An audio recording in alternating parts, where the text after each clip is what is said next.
brought more reason, and she thought of her father, a physically frail man who refused to live in a nursing home despite the fact that he could no longer do much of anything but sit in his recliner all day watching the History Channel. "Papa?" she had cried, grabbing up the phone on the third ring. A fire, a fall down the stairs, a broken hip. Her heart was in her throat. She had read that phrase in so many books, but not understood until now that it was physically possible. She felt a pounding below her trachea. Her throat was full from the pressure of her beating heart moving upward, trying to force its way out. "It's me." "John?" Even as she said his name, she imagined it spelled correctly, the H flashing like a neon sign outside a strip club.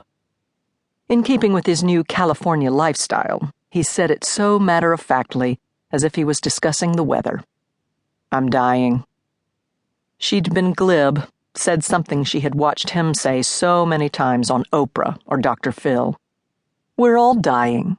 That's why we need to make the best of our lives now."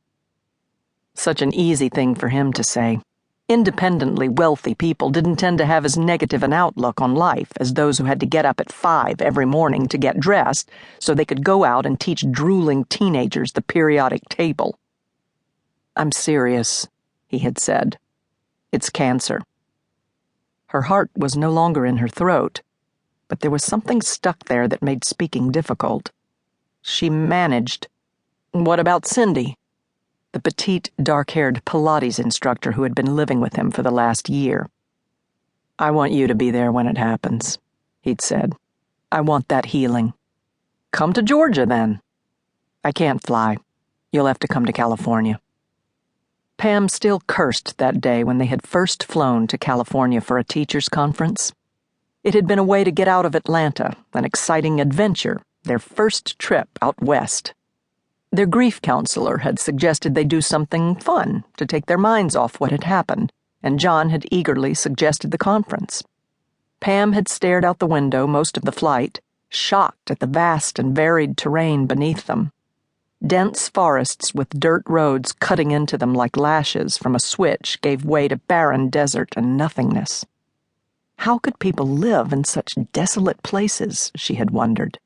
How could people survive with nothing but cacti and tumbleweed out their windows?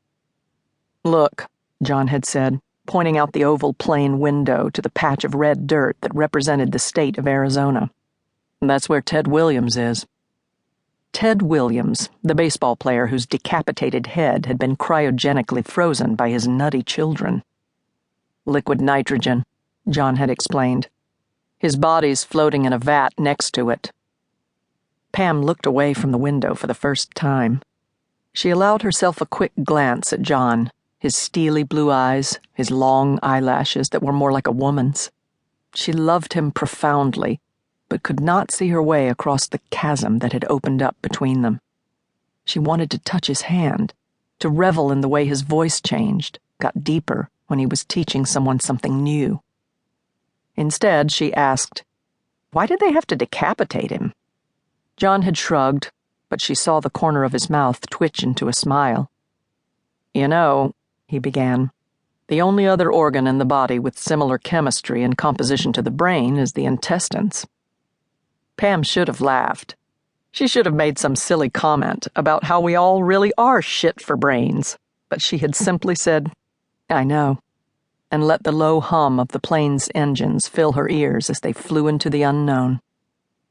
Zachary had never been on a plane.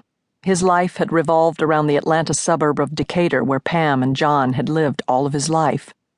This was where he played baseball, went to the mall, and, judging by the empty condom packets Pam found in his pockets when she washed his jeans, managed to screw every girl in his class.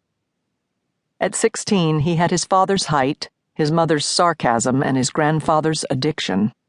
The autopsy report revealed an alcohol level nearly 6 times the legal limit. The coroner had seemed to think it would comfort Pam to know that Zach had been so intoxicated that he had probably been unaware of any pain as his car had skidded off the road, tumbled down a ravine, and wrapped itself around a tree. "I'm dying, Pam," John had said on the phone. "Please, I want you here with me." Brain cancer. No pain because there aren't any nerves.